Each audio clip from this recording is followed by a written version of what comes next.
మిథిలా రాజ్యానికి రాజు కేశవ, రాణి రత్నాదేవి. వారికి 4 పిల్లలని చెప్పుకున్నాం కదా, వైష్ణిక, రిష్విక, అశ్వాక్ అండ్ మిథున్.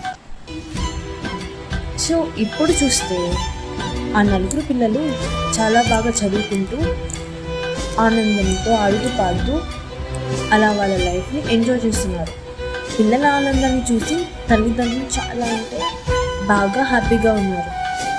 ఇలా తల్లిదండ్రులు వాళ్ళ పనులను చేసుకుంటూ పిల్లల్ని పెంచుకుంటూ పిల్లల కోసం కష్టపడుతూ వాళ్ళు వాళ్ళ లైఫ్ని అలా లీడ్ చేస్తున్నారు.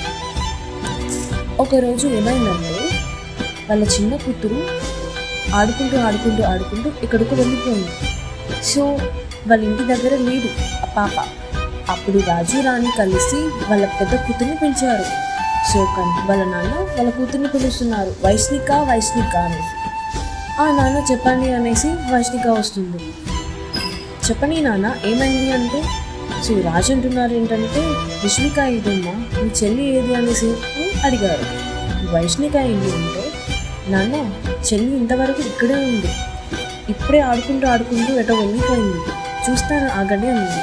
అలా ఏంటమ్మా మీరు చూసుకోవాలి కదా, చిన్నది చెల్లి ఎక్కడికి వెళ్ళిందో ఎక్కడ ఆడుకుంటుందో చూసుకోవాలి కదమ్మా అని అడిగారు. సో అప్పుడు వాళ్ళ కూతురు, ఏంటి నాన్న మీరు నన్ను అంటున్నారు, తను ఇక్కడ నాతో పాటే ఆడుకుంది, పెద్ద తమ్ముడు చిన్న తమ్ముడు కూడా నాతో పాటే ఆడుకుంటున్నారు, అందరినీ చూసుకుంటున్నాను, జస్ట్ ఏంటో చూసే లోపే తను ఎక్కడికో ఆడుతూ ఆడుతూ అలా వెళ్ళిపోయింది, చూస్తాను ఆగండి అనేసి ఏడుస్తూ చెప్తుంది. అయ్యో వైష్ణిక ఏడవకమ్మా, ఎందుకు ఏడుస్తున్నావు, నేను జస్ట్ ఏంటంటే చెల్లి కనిపించట్లేదు అనే టెన్షన్లో నీ పైన అరిచానంటే, అందుకు ఎందుకు ఏడుస్తున్నావు అని కేశవ అంటున్నారు. సో అప్పుడు వాళ్ళ పెద్ద కూతురు, కాదు నాన్న ఏడుపు వస్తుంది కదా, మీరు మెల్లిగా చెప్పాలి, ఇంత గట్టిగా మీరు నా పైన అరిస్తే నాకు ఏడుపు వస్తుంది కదా, చెల్లిని చూసుకోవడం నా రెస్పాన్సిబిలిటీ, నేను చూసుకుంటాను, కానీ మీరు నన్ను తిట్టడం నాకేం నచ్చలేదు, నాకు చాలా బాధ అనిపిస్తుంది అని వాళ్ళ కూతురు అనింది. సారీ అమ్మ, అదేం పట్టించుకోకు, సర్లే చెల్లిని వెతుకుదాం పదా అనేసి కేశవ వాళ్ళ పెద్ద కూతురు వైష్ణిక వెళ్ళారు. ఇలా వెళ్తూ వెళ్తూ వెళ్తూ ఉండగా సో అయినా కనిపించలేదు, ఎక్కడుంది ఎక్కడుంది అని చూస్తూ ఉంటే వెళ్తున్నారు కనిపించట్లేదు, వెళ్తున్నారు కనిపించట్లేదు.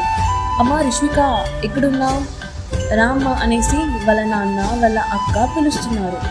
సో అప్పుడే రాణి రత్నాదేవి వచ్చింది. ఏమైంది అనేసి వాళ్ళ భర్తని అడిగింది. సో అప్పుడు వాళ్ళ కూతురు వైష్ణిక, అమ్మ చెల్లిని ఇంతవరకు ఇక్కడే ఆడుతుంది, ఇప్పుడే కనిపించట్లేదు, ఎక్కడ ఉందో చూస్తున్నామమ్మా అనేసి వాళ్ళ కూతురు చెప్తుంది. అప్పుడు రాజుగారు కూడా, అవును రత్నాదేవి, ఇంతవరకు పిల్లలందరూ ఇక్కడే ఆడుతున్నారు, సడన్గా రిష్విక కనిపించట్లేదు, ఎక్కడికి వెళ్ళిందో ఏమో, అసలే చిన్న పిల్ల, అసలే తను ఒక్క దగ్గర అసలే ఉండదు, ఎప్పుడు చూసినా ఏదో ఒక పని ఏదో ఒకటి చేస్తూ ఉంటుంది అనేసి టెన్షన్తో వాళ్ళ భార్యకి చెప్తున్నారు. అప్పుడు రత్నాదేవి, మీరేం టెన్షన్ పడకండి, ఇక్కడే ఎక్కడో ఆడుతూ ఉంటుంది, వెళ్ళి చూద్దాం పదా అనేసి తను ఏదో బయటికి అలా చెప్పింది, కానీ తనకి కానీ చాలా టెన్షన్ ఉంది. అప్పుడు రాజు రాణి వాళ్ళ పెద్ద కూతురు వాళ్ళ రెండో కూతురిని వెతకడానికి వెళ్ళారు. అసలు విషయం ఏంటంటే, రెండో కూతురిని వెతకడానికి వెళ్తూ వాళ్ళ ఇద్దరు కొడుకుని అక్కడే వదిలిపెట్టి వెళ్తున్నారు. వాళ్ళు ఇంకా చిన్న పిల్లలు. వెతుకుతూ వెతుకుతూ వెళ్ళగా అప్పుడు రిష్విక కనిపించింది. ఎక్కడ కనిపించింది, ఒక పూల చెట్టు దగ్గర కూర్చొని సో పూల చెట్టుని చూస్తూ నవ్వుతూ నవ్వుతూ చిన్న చిన్నగా మాట్లాడుతూ క్యూట్గా ఏదేదో మాట్లాడుతూ ఉంది. అప్పుడు రాజు రాణి అండ్ వైష్ణిక కోపంతో వచ్చి ఏంటి రిష్విక నువ్వు ఏంటి ఇలా చేస్తున్నావు, ఇంట్లో ఎవరికి చెప్పకుండా అవుట్ సైడ్ ఎందుకు వచ్చావు, నాకు ఎంత టెన్షన్ ఉంది తెలుసా నీకు అనేసి అందరూ ఒక్కసారిగా తనని తిడుతున్నారు. అప్పుడు రిష్విక వాళ్ళందరి అరుపులు విని ఏడవడం స్టార్ట్ చేసింది. ఏడుస్తూ ఏడుస్తూ ఏడుస్తూ, లేదు అమ్మా, లేదు నాన్న, నాకు ఇక్కడ వస్తూ వస్తూ ఉండగా దారిలో ఈ పూల చెట్టు కనిపించింది, చాలా అందంగా క్యూట్గా ఉంది, అందుకే ఇక్కడ వచ్చేసి కూర్చొని మాట్లాడుతున్నాను చెప్తా ఉంది. ఏంటి చెట్టుతో మాట్లాడుతున్నావా, సారీ పూల మొక్కతో మాట్లాడుతున్నావా, ఎవరైనా మొక్కలతో చెట్లతో మాట్లాడతారా చెప్పండి అని వాళ్ళ నాన్న అమ్మ అక్క అడిగారు. మొక్కలకి కూడా ప్రాణం ఉంటుంది కదా, మనం మనుషులం, మనకి కాదు, మొక్కలు జంతువులు వేటికైనా ప్రాణం ఉంటుంది కదా, అవి నాతో మాట్లాడుతుంది, నేను వాటితో మాట్లాడతాను అని రిష్విక వాళ్ళ అమ్మ నాన్నతో చెప్పింది. ఈ మాటలు విని రాజు రాణి అక్కడికక్కడే నవ్వుకుంటున్నారు. ఏంటి తను ఇలా మాట్లాడుతుంది ఏంటి అనేసి.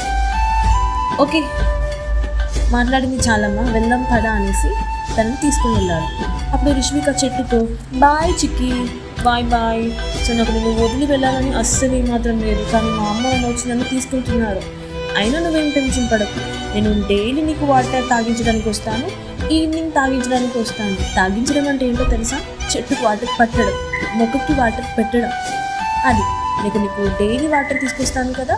సో మార్నింగ్ ఈవినింగ్ అప్పుడు వచ్చి నీతో పాటు చాలాసేపు మాట్లాడుతూ నువ్వు నాతో మాట్లాడచ్చు, నేను నీతో మాట్లాడచ్చు అనేసి బాయ్ చెప్తూ బాయ్ చిక్కులు, బాయ్ బాయ్ అనేసి రిష్విక తన అమ్మ నాన్నతో పాటు ఇంటికి వెళ్తుంది. ఇక ఇంటి దగ్గర అశ్వక్ మిథున్ చిన్నగా వాళ్ళు టాయ్స్తో ఆడుకుంటూ ఉంటారు. అప్పుడప్పుడే వాళ్ళకి గొడవ స్టార్ట్ అవుతుంది. అశ్వక్ అండ్ మిథున్ కొట్టుకుంటారు. సో అప్పుడు ఏమవుతుందంటే రాజు రాణి, వైష్ణిక, రిష్విక అందరూ రన్ చేస్తూ వచ్చి ఏమైంది అని అడుగుతూ ఉంటే అశ్వక్ అంటారు, చూడమ్మా మిథున్ ఏం చేస్తున్నారు, అస్సలే చెప్పిన మాట వినట్లేదు, ఇది ఇలా చేయొద్దు, ఆ టాయ్ని మొత్తం పగలగొట్టేశాడమ్మా అనేసి చెప్తా ఉంది. ఎందుకు మిథున్ అలా చేశావు నాన్న అనేసి అమ్మ నన్ను అడిగితే, లేదమ్మా బై మిస్టేక్ అలా అయిపోయింది అనేసి వాళ్ళు అన్నారు. సో అలా ఓకేలే వదిలిపెట్టు, ఇంకొకటి కొనుక్కుందాంలే అనేసి సో వాళ్ళు హ్యాపీగా ఇంటి లోపలికి వెళ్తారు.